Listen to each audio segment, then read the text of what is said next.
एक बार एक चहल पहल भरे शहर में धनी सुनार दलीप रहता था। दलीप अपने उत्तम आभूषणों के लिए जाना जाता था, लेकिन उससे भी ज्यादा अपने लालच के लिए। दुनिया में उसे सोने से ज्यादा किसी चीज की चाह नहीं थी। एक दिन राम नाम का एक गरीब किसान मिट्टी की एक गांठ लेकर दलीप के पास गया।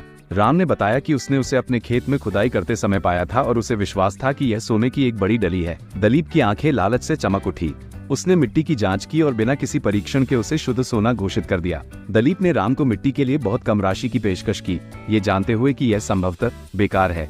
राम धन के लिए बेताब सहमत हो गया। दलीप लालच से ग्रस्त होकर सोने की डली को पिघलाने के लिए घर पहुंचा, लेकिन उसके सामने मिट्टी कंकड़ के ढेर में बदल गई।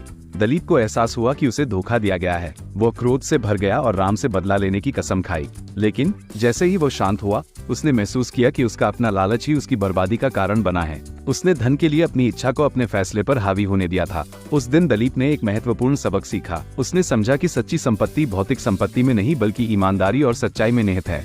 उस दिन से दलीप ने अपने ग्राहकों के साथ निष्पक्ष व्यवहार किया और अपने लालच को कभी भी हावी नहीं होने दिया। दलीप की ईमानदारी के बदलाव को देखते हुए सभी हैरान रह गए। पहले तो कुछ ग्राहक सोने की शुद्धता को लेकर संशय में थे, मगर धीरे धीरे दलीप की सच्चाई की सभी को धीरे धीरे पहचान हो गई। दलीप के पास आने वाले ग्राहकों की संख्या बढ़ने लगी और उसकी दुकान पूरे शहर में मशहूर हो गई। दलीप की ईमानदारी के चर्चे दूर दूर तक फैल गए। एक दिन राजा को भी अपने महल के लिए सोने का एक भव्य दरवाजा बनवाना था। राजा के सलाहकारों ने उन्हें सिर्फ दलीप के बारे में बताया। राजा दलीप की दुकान पर गया और उसे दरवाजा बनाने का काम सौंपा। दलीप ने राजा के लिए शुद्ध सोने का एक बेहद खूबसूरत दरवाजा बनाया। राजा दलीप की कलाकारी से इतना प्रभावित हुआ कि उसने उसे राज्य का सबसे सम्मानित सुनार घोषित कर दिया। इस तरह दलीप को ईमानदारी की राह पर चलने का फल मिला। दलीप की ईमानदारी की कहानी यही खत्म नहीं होती। राजा के दरवाजे की ख्याति आसपास के राज्यों तक पहुंच गई।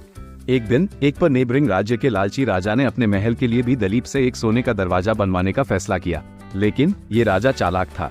उसने दलीप को असली सोने के साथ थोड़ी मात्रा में तांबा मिलाने का निर्देश दिया ताकि दरवाजे पर कम खर्च आए। दलीप राजा के आदेश का पालन करने में असमंजस में पड़ गया। एक तरफ राजा की आज्ञा थी, वहीं दूसरी तरफ सदाचार के उसूल जिस पर चलकर उसने इतना नाम कमाया था।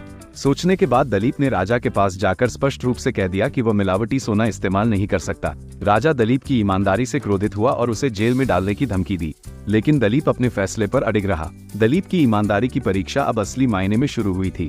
जेल में डाले जाने के भय के बावजूद दलीप अपने सिद्धांतों पर अडिग रहा। राजा के दरबारियों और सलाहकारों को भी दलीप की ईमानदारी के बारे में पता चल गया था। वे राजा को समझाने का प्रयास करने लगे कि मिलावटी सोने का दरवाजा राजा की प्रतिष्ठा को भी कम करेगा।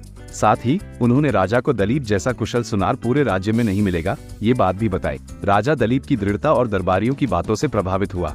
उसने दलीप को जेल से रिहा करवाया और उससे माफी मांगी। राजा ने दलीप को शुद्ध सोने का दरवाजा बनाने का ही आदेश दिया। दलीप ने अपनी कलाकारी का भरपूर प्रदर्शन करते हुए राजा के लिए एक और भी बेहतरीन सोने का दरवाजा बनाया। इस दरवाजे ने पूरे राज्य में दलीप की कीर्ति को और भी ऊंचा कर दिया। इस तरह ईमानदारी के मार्ग पर चलने से दलीप न सिर्फ सम्मान प्राप्त करने में सफल रहा बल्कि अपने हुनर को भी निखार पाया। अवश्य ये कहानी ईमानदारी और सच्चाई के महत्व को दर्शाती है। दिलीप का लालची व्यक्ति से सम्मानित शिल्पकार बनने का सफर सभी के लिए एक मूल्यवान सबक है।